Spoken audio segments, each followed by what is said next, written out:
Yvonne, you play a woman who will do anything in order to fall pregnant. And this was a very traumatic season, and you ironically happened to be pregnant while doing it.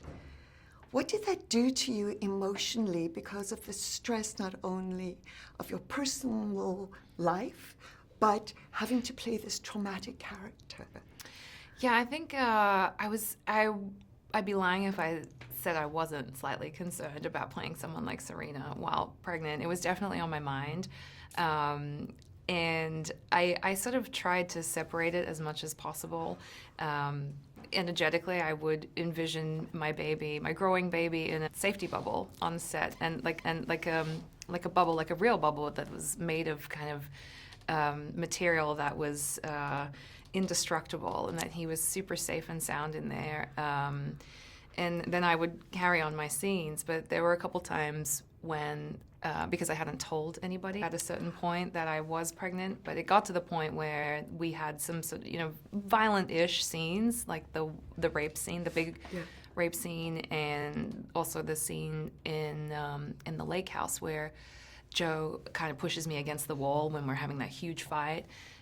So when those came up, I realized it was time to tell at least my cast members and Bruce, our creator, so that he would just have it in the back of his mind when writing the remainder of the season, the episodes. So yeah, it was a little worrisome, but we figured it out, and everything was very safe. It's such a timely topic. For a long time, feminism was a dirty word, and Handmaid's Tale came along just as the Me Too movement was giving voice again. Talk about decision-making. Your character gives up all of her decisions to other people. How good are you at letting that happen, or do you own all of your decisions? In my real life? In your real life. Oh, I don't know. I mean, I don't know. In my real life, I guess some things you have to let go of. I mean, I guess I learned that during my labor. I think most women envision their labor to be a certain way, how they want it, and then it never goes that way, which was exactly the same for me. So, yeah, I guess I had to let that one go. Do people come up to you on the street and give you advice for your character? No one gives me advice. I think they're too scared because they probably think that I'm a little bit like Serena. I often get, when people do come up to me, they seem a little trepidatious. It's not like in the past when I've been on other shows and someone's recognized me and just, freely come up, very kind of happy and engaged. And now with Serena, it's a little more, are you going to bite my head off if I talk to you kind of thing? Yeah. The costumes are iconic, and women have been using them in demonstrations. What is it like to wear that outfit? What does it do to you as a woman and as your character? Costumes in general are always such a big thing for actors, and for me, it really kind of is the cherry on top of the cake. You really put it on, and you really kind of you create the posture comes with it.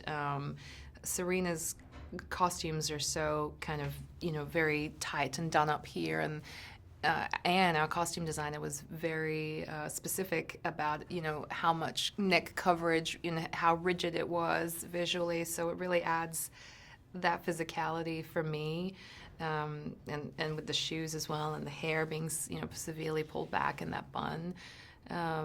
But it does really, symbolically, I am on the other side. I'm not on the good side, so it's kind of a dirty color. And it's funny now, I notice everything in red and blue in those shades, and I can't wear it anymore. I can't wear that blue color in my real life because it just reminds me so much of the being on the dirty side. Talking about being on the dirty side, your characters are divided into the powerful and the powerless.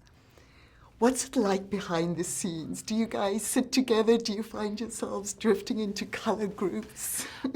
No. I mean, that's often funny when you see people behind the scenes.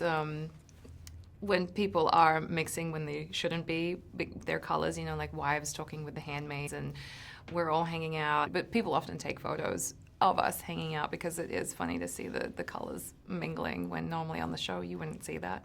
How did you get the role? This is, I think, a benchmark for women, and it's a show a lot of people would love to be on. Was it an ordinary audition? I mean, I guess it was an ordinary audition. For me, it was a little out of the ordinary, just in terms of, I don't know why, but I remember being more nervous than usual. I don't normally get that nervous, but I think because I was really taken by the material, what I'd read, and because the character was such a mystery to me, I hadn't read the book prior to reading the script, so I went in pretty blind, made up my own version of what I thought Serena was like and what her past had been like, and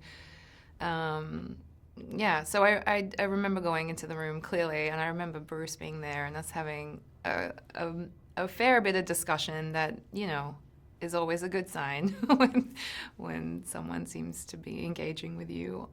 So, yeah, I was really nervous, but I remember it ended very positively. But then we didn't know it took a couple months actually of waiting, you know, before I actually knew that I had it. The trauma as an audience member viewing some of the scenes, they really hang with you. When you are in the scene shooting and you're watching somebody being raped for you, how do you handle that kind of thing? Do you guys talk about it ahead of time? And what happens when the scene is done? Does it stick, or do you laugh? How do you cope? I think it's been a mix of everything. I mean, mostly we try and keep it casual. I know that sounds really kind of awful, considering what we're dealing with, but at the beginning I think it was harder. I think we spoke a lot about the scenes because they're all essentially rape scenes. I mean, one of them was more intense than the others because Offred was resisting in the one that was sort of the biggest one, which made it different to the other ones. I mean, we always paid very close attention to, you know, honoring that it is an awful scene and that it is going to affect people in all kinds of ways, and what the scene means to each one of our characters. So we've always been very open about discussing it.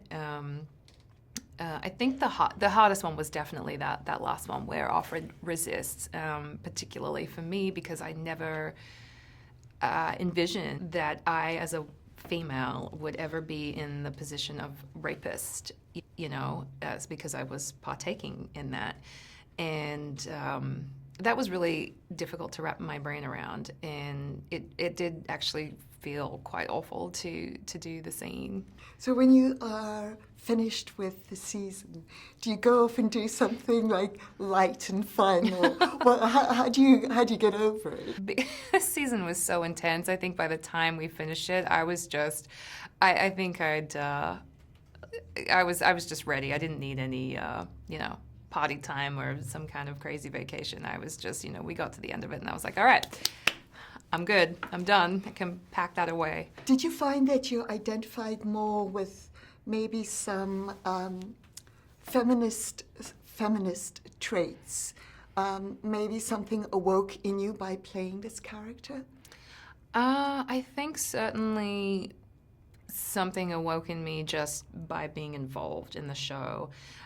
I think the same thing would have happened no matter what kind of character I was playing on the show, but just being part of something like The Handmaid's Tale is a journey in itself, and knowing that it has impacted people on so many levels. It's really inspired something within me, coupled with, you know, what's going on in real life and in politics. It's kind of super hard to ignore what's going on our TVs and what the media is reporting on. So yeah, it's definitely been an empowering journey for sure. Wonderful. Thank you so much for spending time with us. Thank you. Thank you.